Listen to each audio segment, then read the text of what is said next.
प्रधानमंत्री नरेंद्र मोदी ने ब्रिटेन की प्रधानमंत्री लिज ट्रस से फोन पर की बातचीत। दोनों देशों के बीच द्विपक्षीय संबंधों को प्रगाढ़ करने का जताया भरोसा। प्रधानमंत्री नरेंद्र मोदी ने महारानी एलिजाबेथ द्वितीय के निधन पर जताया शोक।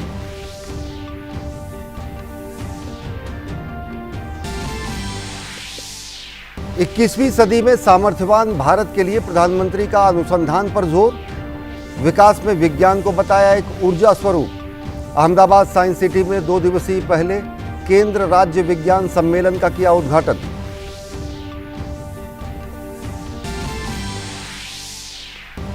जोधपुर में भाजपा बूथ अध्यक्ष महासम्मेलन में गरजे केंद्रीय मंत्री एवं पार्टी नेता अमित शाह। गहलोत सरकार से किसानों की ऋण माफी और 20 लाख रोजगार के वादे पर मांगा जवाब। महिलाओं के खिलाफ बढ़ती हिंसा और कन्हैया लाल के बहाने बिगड़ती कानून व्यवस्था पर उठाए सवाल। राहुल गांधी के वीडियो पर मचा घमासान। भाजपा ने राहुल गांधी को दिया हिंदू विरोधी करार। कहा, हिंदू देवी देवताओं के अस्तित्व को नकारने का कांग्रेस का है लंबा इतिहास। कांग्रेस ने किया बचाव। कहा, भारत जोड़ो यात्रा की सफलता से भाजपा है परेशान। ब्रिटेन की महारानी एलिजाबेथ द्वितीय के निधन के बाद उनके बेटे चार्ल्स तृतीय नए राजा घोषित।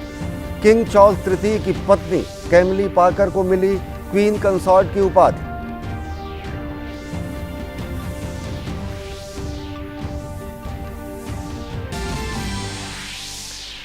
और रविवार को एशिया कप फाइनल में श्रीलंका पाकिस्तान में होगी खिताबी भिड़ंत।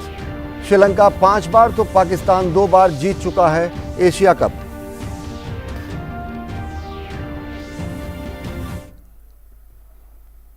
नमस्कार, मैं हूं अश्विनी कुमार मिश्र। देखते हैं खबरों को विस्तार से।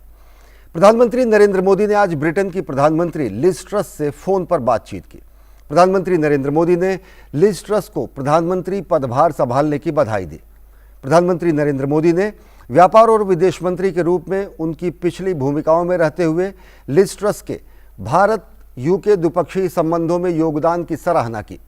दोनों नेताओं ने भारत और ब्रिटेन के बीच व्यापक रणनीतिक साझेदारी को और मजबूत करने की प्रतिबद्धता जताई।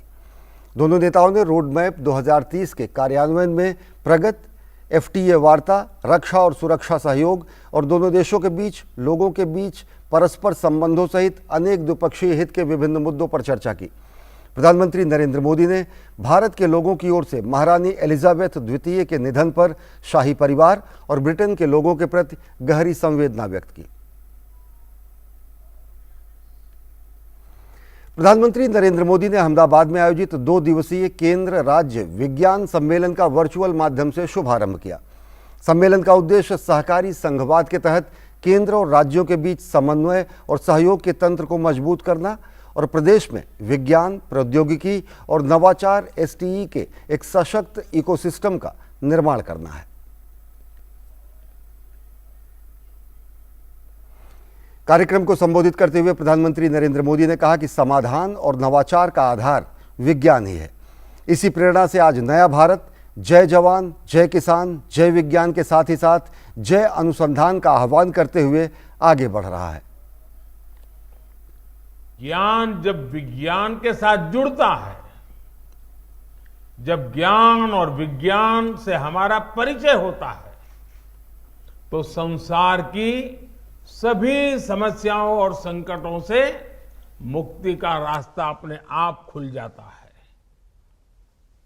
समाधान का, सॉल्यूशन का, इवोल्यूशन का और इनोवेशन का आधार विज्ञान ही है। इसी प्रेरणा से आज का नया भारत जय जवान, जय किसान, जय विज्ञान के साथ ही जय अनुसंधान का आह्वान करते हुए आगे बढ़ रहा है। केंद्रीय गृह एवं सहकारिता मंत्री अमित शाह शनिवार को कांग्रेस और राहुल गांधी पर जमकर बरसे। मौका था शनिवार को राजस्थान के जोधपुर में हुए बूथ अध्यक्ष संकल्प महासम्मेलन का। अमित शाह ने कहा कि आने वाले कुछ समय में कांग्रेस की राज्य सरकारों का नामो निशान मिट जाएगा। अमित शाह ने राजस्थान की कांग्रेस सरकार पर कानून व्यवस्था को बर्बाद करने का भी आरोप लगाया। राजस्थान के दौरे पर पहुंचे गृह मंत्री अमित शाह राज्य की अशोक गहलोत सरकार और राहुल गांधी पर जमकर बरसे। उन्होंने जोधपुर में बूथ संकल्प महासम्मेलन को संबोधित किया और कहा कि राजस्थान और छत्तीसगढ़ दोनों राज्यों का चुनाव 2023 में है। इन दोनों राज्यों में अगर भाजपा सरकार बनती है तो कांग्रेस के पास कुछ नहीं बचेगा। उन्होंने कहा कि आज जिस प्रकार से राजस्थान में सरकार चल रही है उससे सभी दुखी हैं और राज्य सरकार ने प्रदेश के विकास में सबसे पीछे ले जाने वाले काम किए हैं। गृह मंत्री अमित शाह ने राजस्थान की कांग्रेस सरकार पर कानून व्यवस्था बर्बाद करने का आरोप लगाया। गहलोत सरकार विकास का काम नहीं कर सकती, रोड रास्ता नहीं बना सकती, बिजली के कारखाने नहीं लगा सकती, किसानों को बिजली नहीं मुहैया करा सकती, युवाओं को रोजगारी नहीं दिया सकती। वो कर सकती है तो वोट बैंक की राजनीति कर सकती है, तुष्टीकरण की राजनीति कर सकती है। केंद्रीय गृह मंत्री अमित शाह ने राहुल गांधी की भारत जोड़ो यात्रा को लेकर निशाना साधा। उन्होंने कहा कि अभी राहुल बाबा विदेशी टी शर्ट पहनकर भारत जोड़ने निकले हैं। उन्होंने संसद में राहुल गांधी के भाषण को याद कराया जिसमें उन्होंने कहा था कि भारत राष्ट्र है ही नहीं। राहुल बाबा भारत जोड़ो यात्रा लेकर निकले हैं, विदेशी जर्सी पहनकर, विदेशी टी शर्ट पहनकर भारत जोड़ने निकले हैं। मित्रों, मैं उनको और कांग्रेसियों को उनका संसद का भाषण का एक वाक्य याद कराता हूं, भारत राष्ट्र है ही नहीं। अरे राहुल बाबा, किस किताब में पढ़े हो? इससे पहले केंद्रीय गृह मंत्री अमित शाह जैसलमेर में भारत पाकिस्तान सीमा क्षेत्र के निकट तनोट मंदिर पहुंचे। उन्होंने तनोट देवी मंदिर में पूजा अर्चना भी की। यहाँ पे पर्यटक स्थल बनने जा रहा है, जो यहाँ पे जो भी आने वाले समय में ज़्यादा से ज़्यादा लोग तनोट माता के दर्शन करने के लिए आएंगे और यहाँ पे उनको रहने की, खाने की हर सुविधा के लिए पर्यटक स्थल बनाने के लिए यहाँ पे आज भूमि पूजन हुआ है। इस मंदिर का अपना इतिहास है और इस इतिहास को लोगों तक, आज की युवा पीढ़ी तक पहुँचाने के लिए सरकार ने बीड़ा भी उठाया है और यही वजह है कि अब बॉर्डर टूरिज्म को बढ़ावा दिया जा रहा है। केंद्रीय गृह मंत्री ने सीमा पर्यटन विकास परियोजना की आधारशिला रखी। इस परियोजना से सीमा क्षेत्र में पर्यटक सुविधाओं में वृद्धि होगी। गृह मंत्री ने तनोट में विजय स्तंभ पर शहीद सैनिकों को श्रद्धांजलि भी अर्पित की। गौरतलब है कि 1971 के भारत पाकिस्तान युद्ध में भारतीय सैनिकों ने तनोट के निकट स्थित लोगेवाला सीमा चौकी पर महत्वपूर्ण भूमिका निभाई थी। ब्यूरो इनपुट के साथ विशाल बैरिस्टो की रिपोर्ट, डीडी न्यूज। कांग्रेस की भारत जोड़ो यात्रा उस दौरान विवादों में घिर गई जब कांग्रेस के पूर्व अध्यक्ष राहुल गांधी ने शुक्रवार को कन्याकुमारी जिले में एक विवादास्पद कैथोलिक पुजारी जॉर्ज पोन्नैया से मुलाकात की। दरअसल जॉर्ज पोन्नैया पर संप्रदाय विशेष के खिलाफ भड़काऊ बयानबाजी के आरोप लग चुके हैं। जॉर्ज पोन्नैया और राहुल गांधी की मुलाकात का एक वीडियो सोशल मीडिया पर तेजी से वायरल हो रहा है, जिस पर भाजपा ने कांग्रेस के पूर्व अध्यक्ष राहुल गांधी पर हमला बोला है। भाजपा प्रवक्ता संबित पात्रा ने राहुल गांधी पर हिंदू देवी देवताओं का अपमान करने का आरोप लगाया। कांग्रेस ने भी पूरे मामले पर सफाई दी है। मगर ये दुखद विषय है कि आज जिस प्रकार ठीक नवरात्र से पहले मां शक्ति, मां भवानी का अपमान करते हुए राहुल गांधी की पार्टी और भारत जोड़ो यात्रा में जिस वीडियो के विषय में मैंने बताया है वह विषय सामने आ रहा है, यह हमारे हृदय को व्यथित करता है। मगर ये कोई पहली बार हो रहा है ऐसा भी नहीं है। पहले भी ऐसे कई मौके आए हैं जिन मौक़ों पर कांग्रेस पार्टी, सोनिया जी और राहुल जी ने हिंदू धर्म के खिलाफ एक तरह से अशोभनीय बातों को बोला है, चाहे वो भगवान राम के विषय में सबूत मांगने की बात हो, भगवान राम को नकारने का विषय हो या आज मां शक्ति का विषय हो। It's a completely bogus video. What was said in the conversation has nothing to do with the text of the tweet. We have issued the full text of what was said. Bhajpa नेता स्मृति ईरानी ने आज कर्नाटक में आयोजित भाजपा की जन स्पंदन rally में हिस्सा लिया। कांग्रेस पर जनता के हितों की अनदेखी करने का आरोप लगाते हुए उन्होंने कहा कि आज कांग्रेस ने अपने नेता राहुल गांधी के नेतृत्व में नया रूप धारण किया है। स्मृति ईरानी ने कहा कि आज कांग्रेस देश को तोड़ने का काम कर रही है और कांग्रेस का ये सच अब देश के सामने है। कर्नाटक में भाजपा सरकार के 3 साल पूरा होने के उपलक्ष्य में जन स्पंदन रैली का आयोजन किया गया था। कांग्रेस पार्टी ने गांधी खानदान के राजकुमार उसके नेतृत्व में एक नया रूप धारण किया है। राष्ट्र के सम्मुख ये ढोंग किया कि भारत को जोड़ने की वो एक किवायत कर रहे हैं, एक प्रयास कर रहे हैं, लेकिन राष्ट्र को तोड़ने के उनके इरादे अब हिंदुस्तान के सामने जाहिर हो रहे हैं। आज पहले इस मंच से भारतीय जनता पार्टी के एक कार्यकर्ता को कांग्रेस पार्टी से पूछना चाहिए कि जब कांग्रेस पार्टी केंद्र में सरकार में थी तो इस प्रदेश कर्नाटका के साथ कांग्रेस पार्टी ने भेदभाव क्यों किया। प्रवर्तन निदेशालय ने पश्चिम बंगाल के कोलकाता में मोबाइल गेमिंग एप्लीकेशन के नाम पर लोगों से ठगी करने के आरोपी आमिर खान के यहां छापेमारी कर 7 करोड़ रुपए बरामद किए हैं। शनिवार को मोबाइल गेमिंग ऐप कंपनी के प्रमोटर्स के 6 ठिकानों पर छापेमारी की गई। छापेमारी की कार्रवाई मनी लॉन्ड्रिंग एक्ट के तहत की गई। ईडी ने एक फोटो भी जारी किया है। फोटो में 2000, 500 और 200 रुपए के नोटों के बंडल दिखाई दे रहे हैं। ईडी की कार्रवाई मोबाइल गेमिंग ऐप कंपनी ई नगेट्स और इसके प्रमोटर आमिर खान और अन्य के ठिकानों पर की गई। ईडी ने बताया कि फेडरल बैंक ने सबसे पहले कंपनी के खिलाफ कोलकाता की एक अदालत में शिकायत दर्ज की थी। इसके बाद फरवरी 2021 में कोलकाता पुलिस ने कंपनी और इसके प्रमोटर्स के खिलाफ प्राथमिकी दर्ज की। ईडी ने बताया कि आमिर खान के मोबाइल गेमिंग ऐप ई नगेट्स लोगों के साथ धोखाधड़ी करने के लिए लॉन्च किया गया था। शुरुआत में कंपनी ने यूजर्स को कमीशन दिया, लोगों के वॉलेट्स में पैसे भी आए और वो आसानी से निकले भी। इससे लोगों में कंपनी के प्रति भरोसा बढ़ा और लोग ज़्यादा कमीशन के लिए बड़ी रकम लगाने लगे। जब लोगों से बड़ी रकम कंपनी को मिली तो इस ऐप से पैसों की निकासी अचानक रोक दी गई। इसके पीछे एक ही तर्क दिया गया कि सिस्टम अपग्रेडेशन और सरकारी एजेंसियों की जांच के कारण निकासी रोकी गई है। इसके बाद ऐप सर्वर से सारा डेटा हटा दिया गया। इसमें प्रोफाइल इंफॉर्मेशन भी शामिल है और इसके बाद यूजर्स को धोखाधड़ी समझ में आई।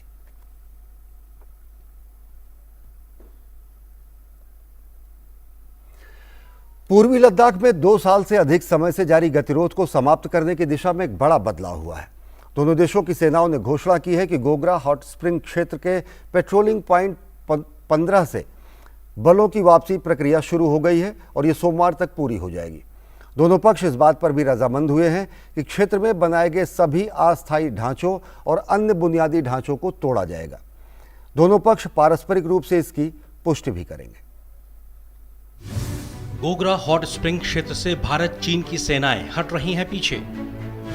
12 सितंबर तक पीछे हटने की प्रक्रिया होगी पूरी। पेट्रोलिंग पॉइंट 15 से सेनाओं का पीछे हटना हुआ शुरू। अस्थायी ढांचे और अन्य निर्माण भी हटेंगे। पीछे हटने के बाद होगा सत्यापन। साल 2020 से लद्दाख में सीमा पर बना हुआ है तनाव। पूर्वी लद्दाख क्षेत्र में वास्तविक नियंत्रण रेखा पर भारत चीन के बीच तनाव कम करने की खबर काफी राहत भरी है। दोनों देशों के बीच 16 दौर की कमांडर स्तर की वार्ता के बाद सहमति बनी है। क्षेत्र में शांति और स्थिरता स्थापित करने में ये पहल काफी मददगार साबित होगी। 16वें दौर की वार्ता में दोनों पक्ष शांति और स्थिरता LAC पर स्थापित करने के लिए सहमत हुए हैं। ये 2 पक्षीय संबंधों को मजबूत करेगा। बीते 2 साल से पेट्रोलिंग पॉइंट 15 पर दोनों ही देशों के बीच गतिरोध बना हुआ था। भारत LAC को लेकर भारत चीन के बीच हुए समझौते के तहत किसी भी एक तरफा बदलाव के खिलाफ रहा है और हमेशा यथास्थिति को बरकरार रखने पर जोर देता रहा है। दोनों देशों के बीच तनाव की शुरुआत साल 2020 में हुई थी, जब चीन की सेनाओं ने पेंग्योंग, गोगरा, गलवान के ऐसे क्षेत्र में पेट्रोलिंग और जमावड़ा शुरू कर दिया था। उसी वक्त गलवान में 15 जून को भारत चीन के सैनिकों के बीच हिंसक झड़प हुई और भारत के 20 जवान शहीद हो गए थे। भारतीय जवानों ने भी चीन की सेना को भारी नुकसान पहुंचाया था।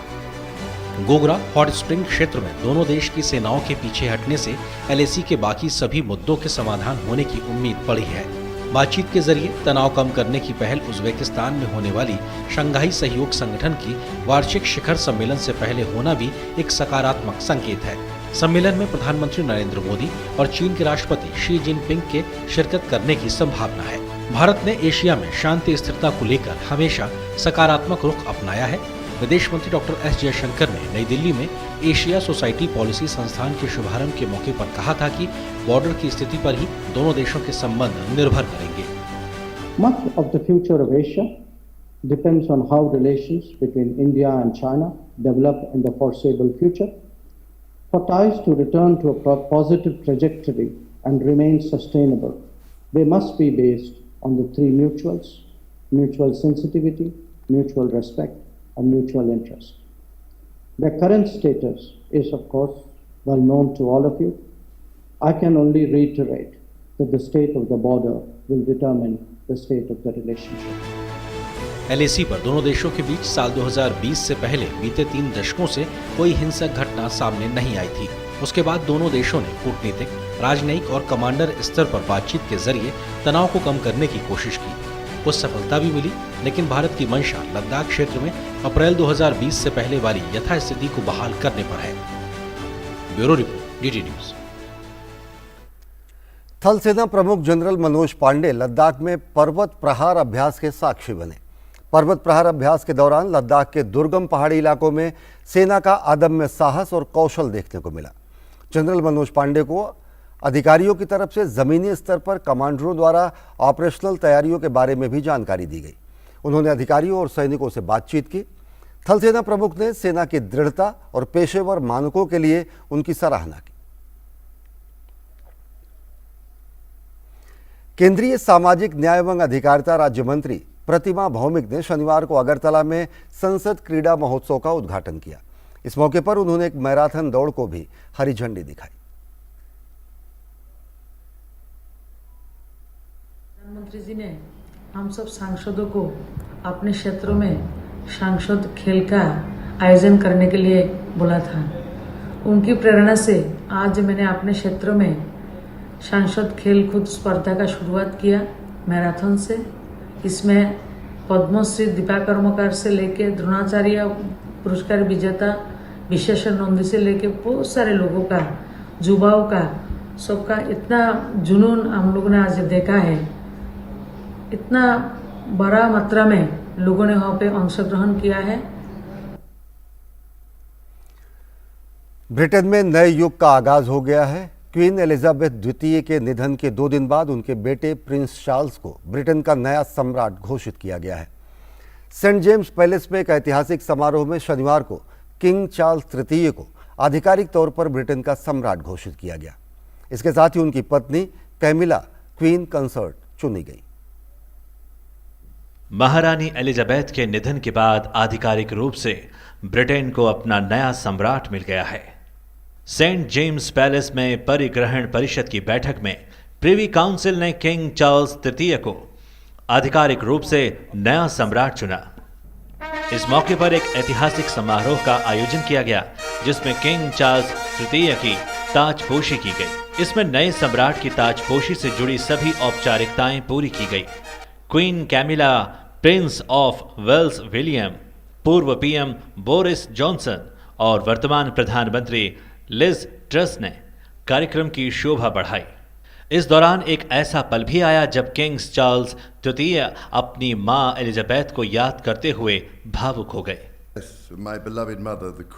मैं आज आपसे बहुत दुख भरी भावनाओं के साथ बात कर रहा हूँ। पूरी जिंदगी महारानी मेरी माँ मेरे और मेरे पूरे परिवार के लिए प्रेरणा स्रोत और मिसाल रही। हम उनके प्यार, लगाव, मार्गदर्शन, समझ और मिसाल बनने के लिए उनके दिल से कर्जदार है, जैसा कि कोई भी परिवार अपनी माँ के लिए होता है।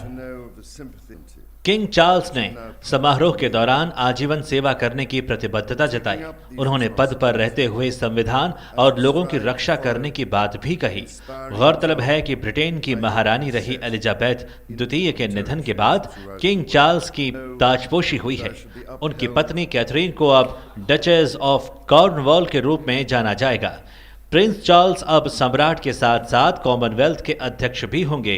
कार्यक्रम के दौरान ब्रिटेन का राष्ट्रगान गाया गया और ब्रिटेन की परंपरा के मुताबिक तोपों की सलामी दी गई।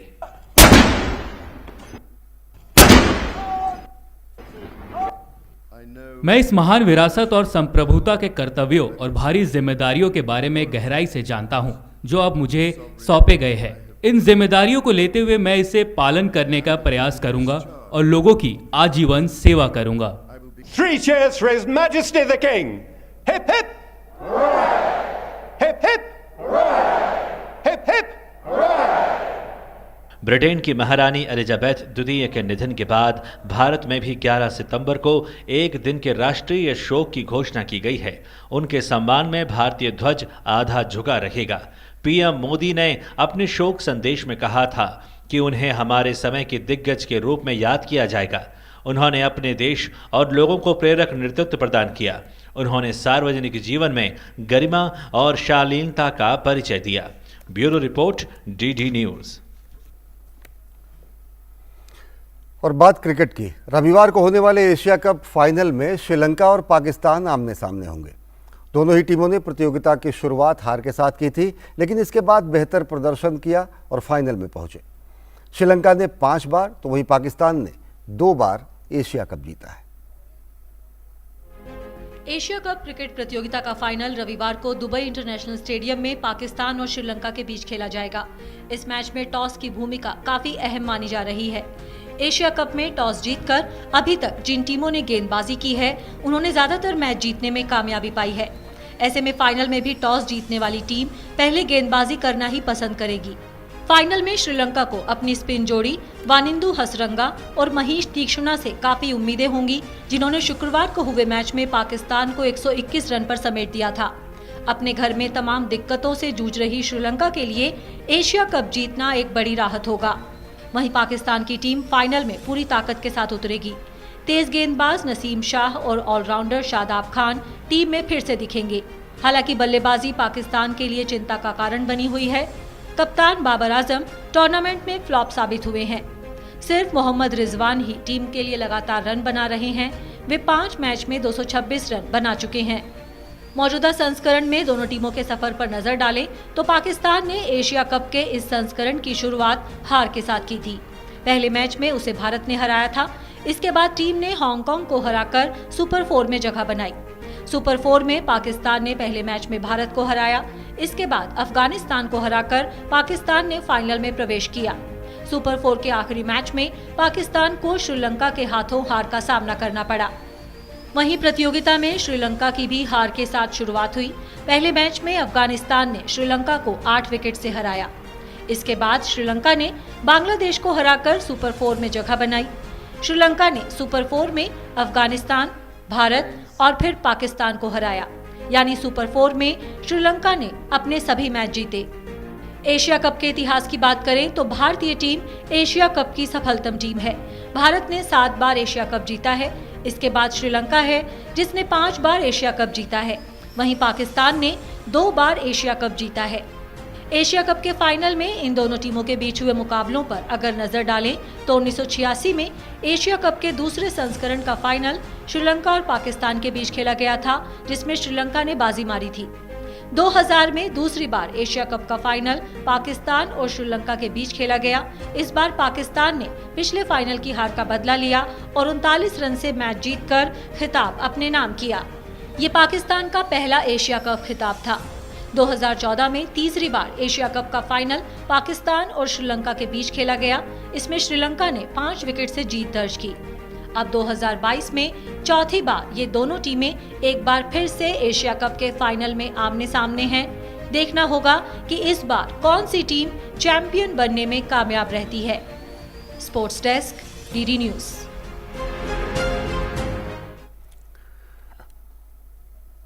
तो बेहद दिलचस्प मुकाबले की उम्मीद। हिंदी समाचारों के इस बुलेटिन में फिलहाल इतना ही। देश और दुनिया की ताज़ा तरीन खबरों के लिए देखते रहिए DD न्यूज़। नमस्कार।